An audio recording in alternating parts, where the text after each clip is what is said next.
बढ़ते आगे और फोकस करते हैं कास्टिक सोडा पर। यहाँ पर एक इंटरेस्टिंग खबर आ रही है कि चीन में इसके दाम लगातार बढ़ रहे हैं, लेकिन क्या भारतीय कंपनियां इसका फायदा उठा पा रही है? यदि हाँ तो कितना, और यदि ना तो क्यों? दोनों चीज जानना जरूरी है।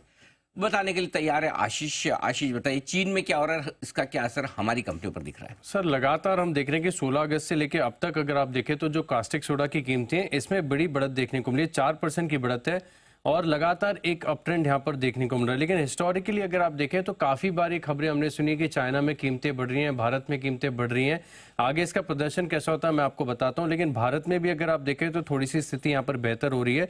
इनफैक्ट पिछला क्वार्टर जो है ये हमारे लिए काफ़ी खास है। इससे रेफरेंस लेके हमने देखा है कि Q1 FY25 में करीब 5% भारत में भी कीमतें बढ़ी थी। ओवरऑल ग्लोबल मार्केट्स में भी देखें तो कास्टिक सोडा की कीमतें अच्छी थी, फर्म थी, बढ़िया थी, सब कुछ सही था। लेकिन इसके बाद भी अगर आप देखें तो जितनी भी मेजर कास्टिक सोडा कंपनीज है सबने मार्जिन में डीग्रोथ दिखाई है। इनफैक्ट हिस्टोरिकली मैंने कुछ पिछले साल का डेटा ये भी देखा है कि कई बार जब बताया गया था कि कास्टिक सोडा की कीमतें बहुत ज़्यादा बढ़ी हैं तो इनफैक्ट कुछ रेवेन्यू ने उन वर्टिकल्स में रेवेन्यू डीग्रोथ भी दिखाई थी। तो ये फोकस करके चलना है। जैसे मिसाल के तौर पर अगर आप देखें तो वैसे तो ग्रासिम बहुत ज़्यादा डाइवर्सिफाइड है, लेकिन 56% इनकी आय का हिस्सा अभी भी यहाँ से आता है। तो यहाँ पर देखें तो जो 11% के मार्जिन थे वो घटकर केवल 5% रह गए।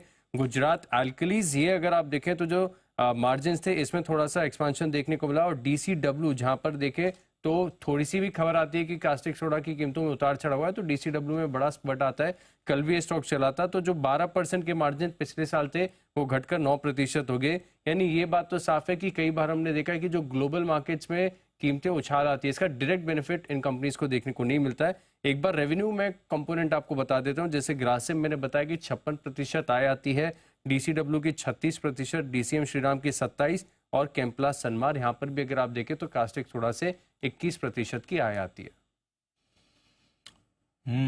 तो ये है आपके लिए एक्शन केमिकल स्टॉक्स में जहां पर कॉस्टिक सोडा के एक्शन से मूव आ रही है। जैन साहब, हम काफी दिनों से केमिकल स्टॉक्स में एक्शन भी देख रहे हैं, स्पेशली कॉस्टिक सोडा वाले स्टॉक्स को आगे और फायदा हो सकता है सर? या बिल्कुल, देखिए बहुत अच्छी न्यूज़ है। इनफैक्ट ये कुछ दिनों से डिस्कशन में था, हम भी डिस्कस कर रहे थे रिसर्च टीम में।